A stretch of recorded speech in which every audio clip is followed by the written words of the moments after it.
Olá, meu nome é Alexandre Guarimaia e essa é a aula de contribuição marginal. É o capítulo 9 do livro Econometria, Conceitos e Aplicações. O objetivo da contribuição marginal é medir a contribuição isolada de uma variável independente ou de um conjunto de variáveis independentes para explicar o comportamento da variável dependente y. É uma estratégia útil, por exemplo, se queremos decidir se uma variável acrescenta informação relevante após nós desconsiderarmos o que já foi explicado pelas outras variáveis independentes do modelo. Nesta aula, nós veremos como estimar, interpretar e analisar a significância da contribuição marginal. Em um modelo de regressão linear simples, toda a variabilidade de y que é explicada pelo modelo se deve exclusivamente a uma variável independente. Por exemplo, no caso da relação entre produção agrícola y e horas de trabalho x1. Neste caso, o comportamento da produção explicado pelo modelo seria devido exclusivamente às horas de trabalho. Em um modelo de regressão linear múltipla, nós podemos decompor a variabilidade de y em dois componentes, contribuição isolada e contribuição conjunta das variáveis independentes. Por exemplo, na relação entre produção agrícola y, horas de trabalho x1 e número de tratores x2. Se uma propriedade adquire um novo trator, haverá provavelmente um impacto positivo na produção, ou seja, haverá uma interseção entre os conjuntos x2 e y. Todavia, uma parcela desse impacto se deve ao uso conjunto da mão de obra que já existia na propriedade, pois eu precisarei de um trabalhador para operar o trator. Ou seja, há uma parcela da contribuição de x2 sobre y que estaria associada ao trabalho x1, que já era explicada no modelo de regressão linear simples à esquerda. Nós chamamos essa parcela de contribuição conjunta de x1 e x2 no modelo de regressão, e é representada pela área laranja na figura à direita. Outra parcela da explicação de x2 se deve ao uso mais eficiente da mão de obra, que não seria explicada unicamente pela variável x1. Essa será a contribuição isolada de x2 sobre y, e é a área verde na figura à direita. Nós veremos a seguir como medir essas parcelas. Suponha que eu queira medir a contribuição marginal de x2 sobre y. Nós seguiremos 3 passos nessa análise. O primeiro passo é medir a contribuição total do modelo de regressão, com todas as variáveis independentes. Esse modelo será denominado de modelo irrestrito, e no nosso caso contém as variáveis x1 e x2. A contribuição total do modelo irrestrito será dada pela sua respectiva soma dos quadrados da regressão, e é representada pela área vermelha na figura ao lado. Eu terei 2 graus de liberdade associados a essa soma dos quadrados, pois eu utilizei 2 variáveis para estimá-la. O segundo passo é medir a contribuição do modelo sem a variável de interesse, ou seja, com todas as variáveis independentes menos aquela que nós queremos medir a contribuição marginal. Esse modelo será denominado de modelo irrestrito, e no nosso caso contém apenas a variável x1. A contribuição do modelo irrestrito será dada pela sua respectiva soma dos quadrados da regressão, e é representada pela área azul na figura ao lado. Essa soma dos quadrados terá apenas 1 grau de liberdade, pois eu utilizo apenas a variável x1 para estimá-la. Finalmente, eu calculo a contribuição marginal de x2 fazendo a diferença entre as áreas vermelha e azul, ou seja, entre a soma dos quadrados da regressão do modelo irrestrito e do modelo restrito.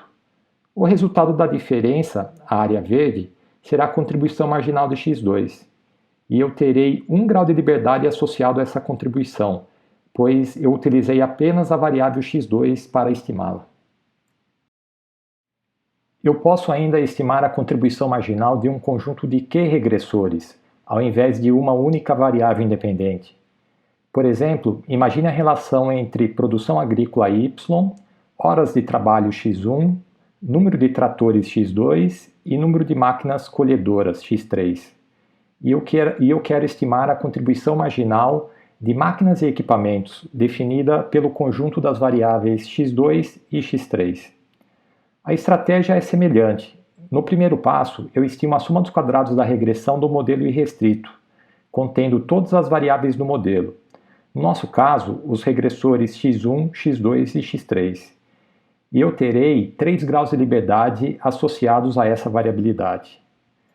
No segundo passo, eu estimo a soma dos quadrados da regressão do modelo restrito, contendo todas as variáveis do modelo menos aquelas que eu desejo medir a contribuição marginal.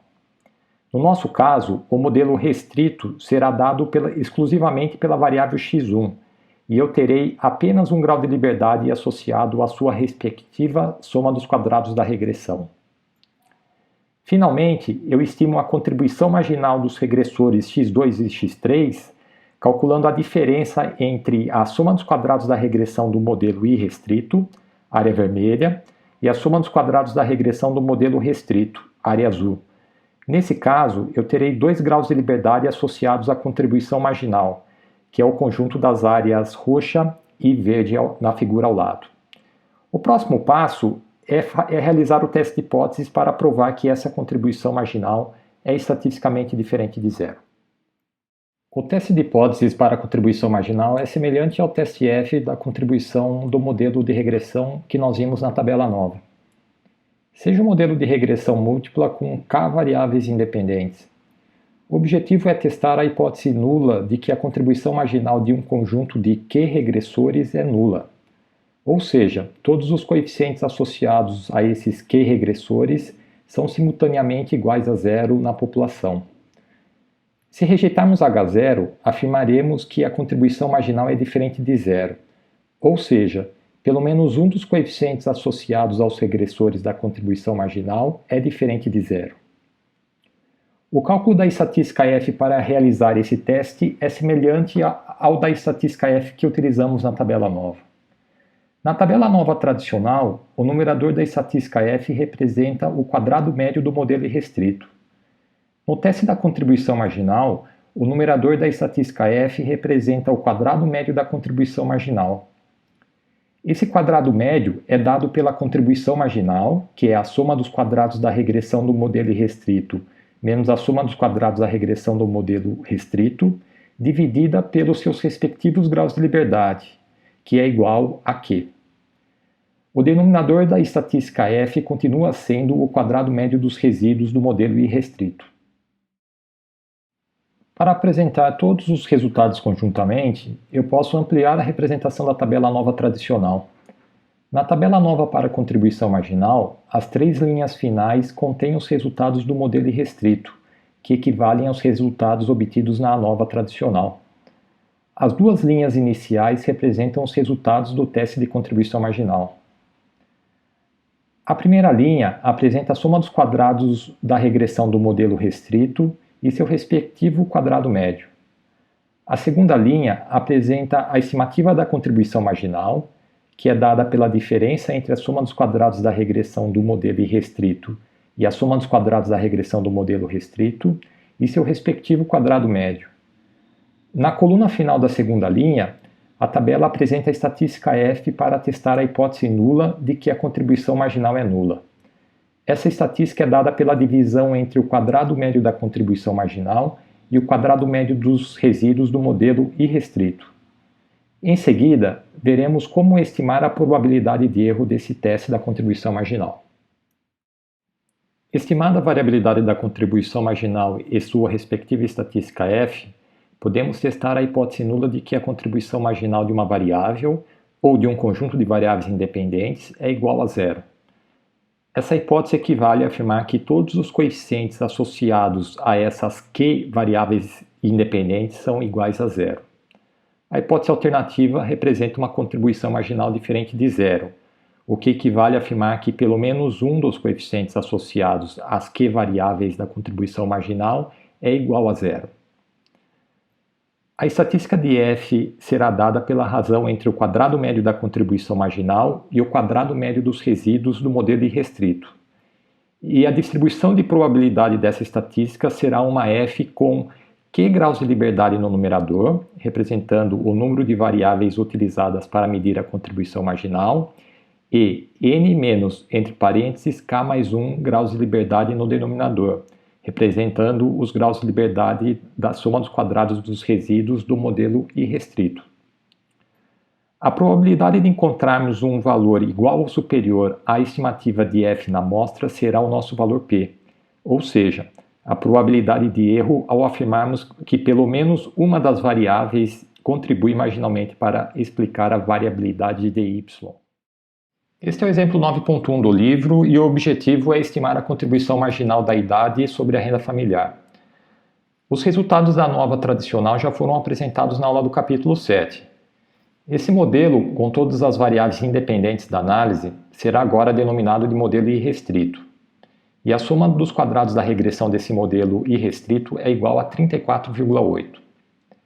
Se o objetivo é analisar a contribuição marginal da idade, o primeiro passo é estimar a contribuição marginal do modelo restrito, ou seja, excluindo a variável idade do modelo original. O modelo irrestrito contém então apenas a variável escolaridade e a sua soma dos quadrados da regressão é igual a 34,174. A diferença entre a soma dos quadrados da regressão do modelo irrestrito e a soma dos quadrados da regressão do modelo restrito é a medida de contribuição marginal da variável idade, que é igual a 0,086. Ou seja, a variável idade explica muito pouco da renda após nós desconsiderarmos a parcela que já foi explicada pela escolaridade. O próximo passo é testar a hipótese nula de que a contribuição marginal da idade é igual a zero. A estatística F será dada pela razão entre o quadrado médio da contribuição marginal e o quadrado médio dos resíduos do modelo irrestrito. Sua estimativa é igual a 0,43. Essa estatística possui uma distribuição F com 1 grau de liberdade no numerador, associado à variável idade, e 1 grau de liberdade no denominador, associado à soma dos quadrados dos resíduos do modelo irrestrito. O valor P associado a essa estimativa é igual a 0,63, ou seja, se afirmarmos que a idade contribui marginalmente para explicar a renda familiar, estaremos sujeitos a um erro exageradamente elevado, de 63%. Reparem que o conceito desse teste de contribuição contribuição marginal para a variável idade coincide com o teste T para o coeficiente beta2, e os resultados dos valores P são idênticos. Agora eu resolverei o mesmo exemplo 9.1 no R. Primeiramente, eu estimarei os coeficientes e a soma dos quadrados do modelo irrestrito, que inclui as variáveis independentes de escolaridade e idade. Depois eu farei as operações equivalentes para o modelo restrito, que contém apenas a variável estudo. Detalhes de como foram elaboradas essas rotinas podem ser encontrados nos vídeos das aulas 6 e 7. Esta primeira parte da rotina atribui os valores ao vetor da variável dependente que eu denominei de MY e a matriz com as variáveis independentes que eu denominei de MX. Esta parte da rotina estima os coeficientes pelo método de mínimos quadrados ordinários.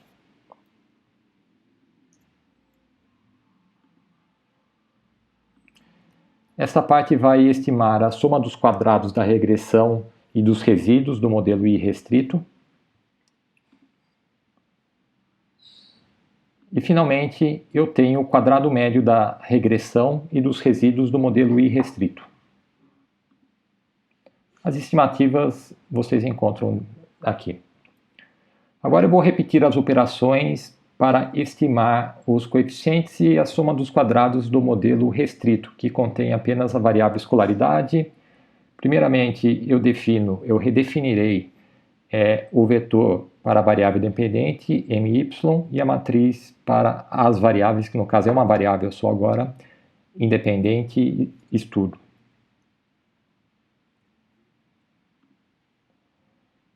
Eu posso, então, repetir as operações para estimar o vetor de coeficientes pelo método de mínimos quadrados ordinários. Em seguida, estimar a soma dos quadrados da regressão deste meu modelo restrito. Como eu já calculei a soma dos quadrados da regressão do modelo restrito e do modelo irrestrito, eu posso agora calcular a contribuição marginal, que é a diferença entre essas somas dos quadrados.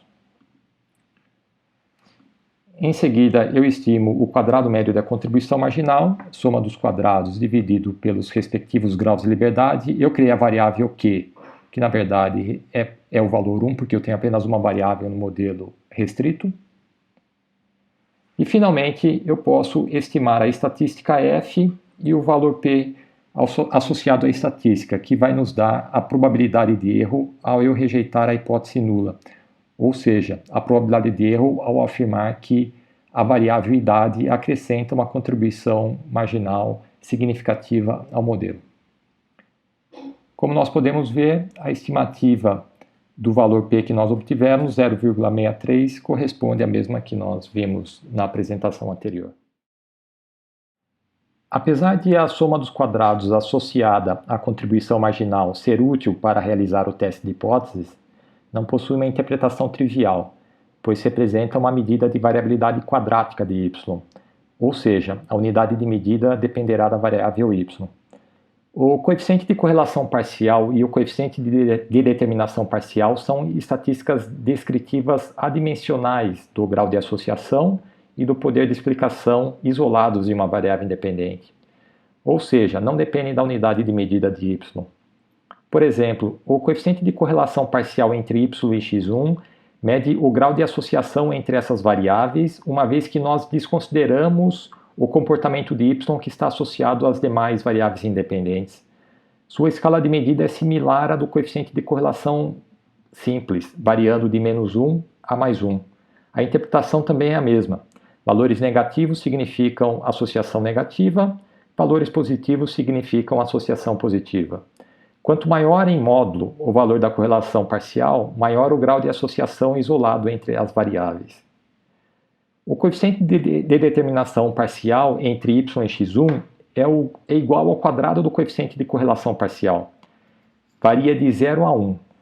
Quanto mais próximo de 1, maior é o poder de explicação isolado de x1 sobre y, ou seja, o poder de explicação do comportamento de y que não está associado aos demais regressores. Uma maneira intuitiva de estimar os coeficientes de correlação e determinação parcial é dada por um processo iterativo em 3 etapas. Suponha que o objetivo seja estimar a correlação parcial ou a determinação parcial entre y e x1. A primeira etapa é eliminar o comportamento de y associado aos demais regressores. No nosso exemplo, seria isolar o comportamento de y associado a x2. E isso pode ser feito salvando os resíduos do ajuste de y em relação a x2. Os resíduos e chapéu y2 representarão o comportamento de y que não está associado a x2. Na segunda etapa, eu isolo o comportamento da variável independente de interesse que está associado aos demais regressores. No nosso caso, seria isolar o comportamento de x1 associado a x2. E isso é feito salvando os resíduos do ajuste de x1 em relação a x2. Os resíduos e chapéu 1, 2 representam então o comportamento de x1 não associado a x2. Finalmente, na terceira etapa, eu posso estimar o coeficiente de correlação parcial entre y e x1 a partir da correlação simples entre os resíduos dos dois ajustes. Essa correlação representará a relação linear entre y e x1 que não está associada a x2. De maneira análoga, eu posso calcular o coeficiente de determinação parcial entre y e x1. Eu posso tanto elevar ao quadrado o coeficiente de correlação parcial, como eu posso fazer um ajuste dos resíduos do primeiro modelo em relação aos resíduos do segundo modelo. Esse coeficiente de determinação parcial vai nos dizer qual que é a parcela da variabilidade de y que não está associada à variável x2 e que é explicada pela variável x1. Uma maneira operacionalmente mais simples, mas não tão intuitiva de estimar os coeficientes de correlação e de determinação parcial é utilizando equações matemáticas diretas. Essas equações são válidas apenas no caso de duas variáveis independentes. No caso de 3 ou mais variáveis independentes, o procedimento iterativo em 3 etapas passa a ser mais atraente. Uma interpretação importante dessas equações é que o coeficiente de correlação parcial entre duas variáveis não necessariamente terá o mesmo sinal do coeficiente de correlação simples entre essas mesmas variáveis.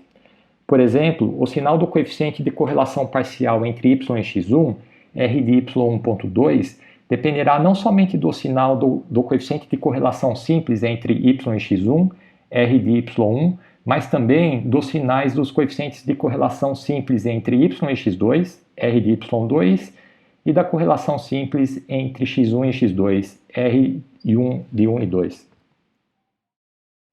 Eu usarei os mesmos dados do exemplo 9.1 para estimar a correlação parcial e o respectivo coeficiente de determinação parcial entre renda, y, e anos de estudo, x1.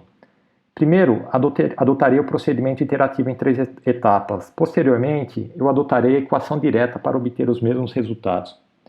No procedimento iterativo, a primeira etapa é isolar o comportamento da renda, y, que está associado à idade, x2. Eu faço isso salvando os resíduos do ajuste de y em função de x2. Na segunda etapa, eu isolo o comportamento da escolaridade, x1, que está associado à idade, x2. Eu faço isso salvando os resíduos do ajuste de x1 em relação a x2. Finalmente, eu relaciono os resíduos do primeiro ajuste com os resíduos do segundo ajuste para estimar a correlação parcial entre renda e escolaridade. E a estimativa é igual a 0,913. Se eu elevar esse valor ao quadrado, eu terei a estimativa do coeficiente de determinação parcial, que é igual a 0,833. Em outras palavras, a variável escolaridade explica aproximadamente 83% do comportamento da renda que não está associado à idade. Eu posso obter o mesmo resultado para a correlação parcial entre y e x1 aplicando a equação direta. O primeiro passo é calcular a correlação simples entre os pares das variáveis y com x1, y com x2 e x1 com x2. Em seguida, eu utilizo essas correlações simples na equação para estimar a correlação parcial entre y e x1. A estimativa que nós obtemos é 0,913 e isso significa que há uma correlação positiva e forte entre escolaridade e a parcela da renda que não está associada à idade. Agora eu utilizarei o R para estimar os coeficientes de correlação parcial e de determinação parcial entre y e x1 e y e x2. O primeiro passo é calcular as correlações simples entre os pares de variáveis. O segundo passo, eu aplico as equações diretas para estimar as correlações parciais entre y e x1 e y e x2. Eu posso também calcular o coeficiente de determinação parcial, elevando ao quadrado os respectivos coeficientes de correlação parcial.